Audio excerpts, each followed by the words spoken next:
আমরাও ল্যাংটা না, আমরাও খালি হাতে ঘুরি না, আমরাও আমাদের লোকজন নিয়ে ঘুরি।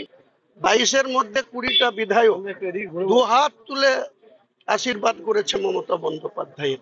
কার চক্রান্তে, কিসের জন্য মুর্শিদাবাদের মানুষকে এইভাবে বঞ্চিত করা হচ্ছে? আপনি তো ভালোই বুঝতে পারছেন কাকে। কল্যাণ বন্দ্যোপাধ্যায় নিশ্চয়ই তার মধ্যে পড়েন। কল্যাণ বন্দ্যোপাধ্যায় ভট্টাচার্যকে যেভাবে গত কয়েকদিন আগে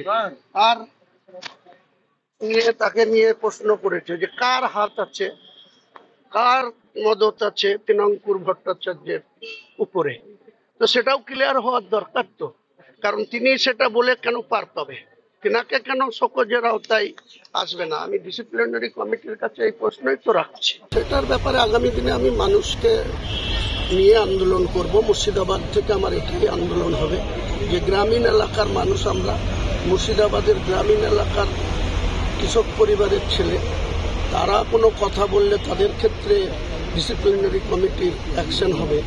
আর যারা বিশেষ করে ভবানীপুর কেন্দ্রের এলাকায় বসবাস করে, কলকাতা কেন্দ্রিক যারা থাকে, তাদের ক্ষেত্রে নিয়মে হবে। এর বিচারের ভার আম জনতার কাছে নিয়ে যাব।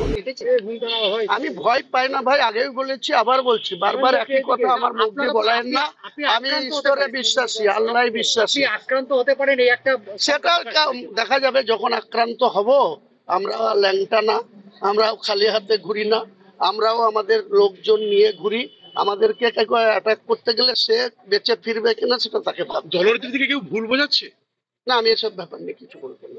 গ্রামের বিধায়করা অনেক ক্ষেত্রে অবহেলিত, আমি একটু বলবো। মুর্শিদাবাদ জেলায় আমরা দেখতে পাচ্ছি যে একটা জিনিস দেখুন না, উত্তর দিনাজপুর, দক্ষিণ দিনাজপুর, মালদা, তাদের বিধায়ক সংখ্যা কোথাও 12, তৃণমূলের 8, 4 বিজেপি, সেখানে 2 জন মন্ত্রী। উত্তর দিনাজপুর 7টা বিধায়ক, 1টা বিজেপি, 6টা বিধায়কে 2 জন মন্ত্রী। উত্তর দিনাজপুরে একইভাবে গোয়ালপুকুরের ওই গোলাম রব্বানি থেকে শুরু করে তারা।